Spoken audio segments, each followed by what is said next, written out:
This one's going to Final be game. really interesting. Really interesting. So do you want to go first or do you want me to take it? And Yeah, I'll go first because all I right. think this is going to be 3-0. Who dat? Who dat's going to get it done? I think the New Orleans Saints ultimately. I love the way the Bucks are playing. I think the pass rush.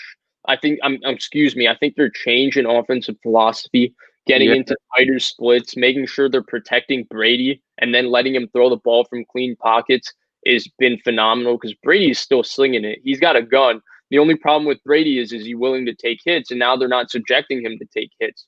My big thing is that the Bucks defense, their pass rush is no longer getting home, and they've never had the Yeah. secondary guys. The reason their defense was good in the beginning of the year was that their front seven could dominate, and they didn't have to blitz, so they could put everybody in coverage. Well, now they got a blitz, and Devin White had a ton of stats at the end of the He's season a good because blitzer, and that's about it. right, because they blitzed him a lot, and he's not the best in coverage, but he's good at blitzing. But when you're blitzing Devin White, you're sacrificing someone in coverage. I'm not the biggest Drew Brees guy at this point, thinking he's playing great, but Drew Brees is still one of the smartest quarterbacks ever. He sees the blitz as well as anybody. He knows as well as anybody where to go with the ball in zone coverage. And I think if they look to blitz him and they do creative things, it doesn't matter. Brees is going to eat it up and know when to get the ball to Kamara.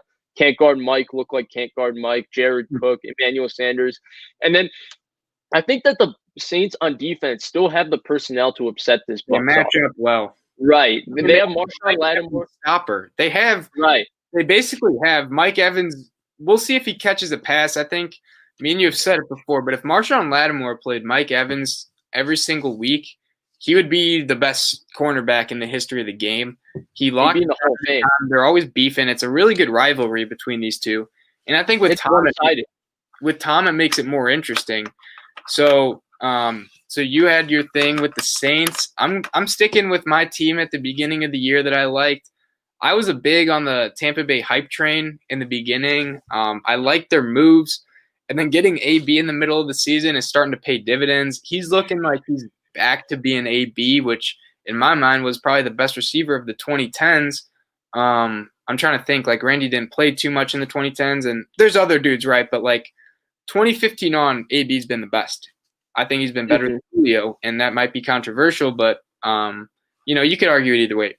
Regardless, this offense, like you said, Bruce Arians' scheme is deep passes. They want to take a bunch of shots, and it's just not quarterback friendly. I think we've seen every single quarterback that's been in it have their most interceptions.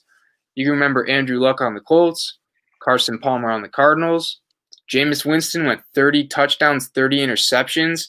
And Tom's had double-digit picks. And that's just the system, right? It's deep passes, take a lot of shots. That's not Can't risk it, biscuit. Yeah, I think that's such a dumb strategy. It's been proven wrong by the Shanahans, the McVays, the LaFleurs. You don't have to do that.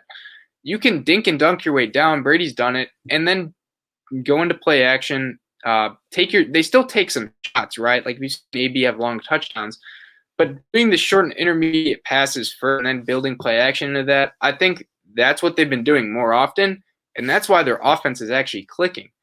Now, for this game, Mike Evans is not going to do well. I think that's a foregone conclusion with both me and you after seeing just how Marshawn Lattimore is just the anti. He's the kryptonite to Superman, and he's going to shut him down. But Godwin and AB, I think, will do enough. Godwin did have a bad game last week, tons of drops. They could have dropped over 40 against a really good defense. I think they'll do well, though, and I know they've gotten blown out twice against the Saints team. Like, they got embarrassed on national television 2 times. But I think they're a little different now in the sense that they have gone to the more Tom Brady style of short and intermediate passes. They'll still go deep occasionally, so Bruce Arians is happy and he can risk it for the biscuit. They'll do some play action. And mainly because I just don't like Drew Brees in the playoffs. I think this has been documented over the last mainly 2 years. I give him an excuse for the Rams game because that game was a little fishy with the officiating at the end, but the last 2 years he really has not been that great. He's been pretty underwhelming against a good defense, so I'm not trusting him in the playoffs. It'll be an interesting game, though.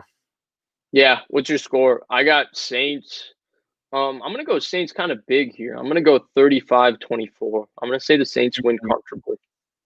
I'm going over 30 for the Buccaneers. I'm gonna go 31, so 4 tutties and a field goal.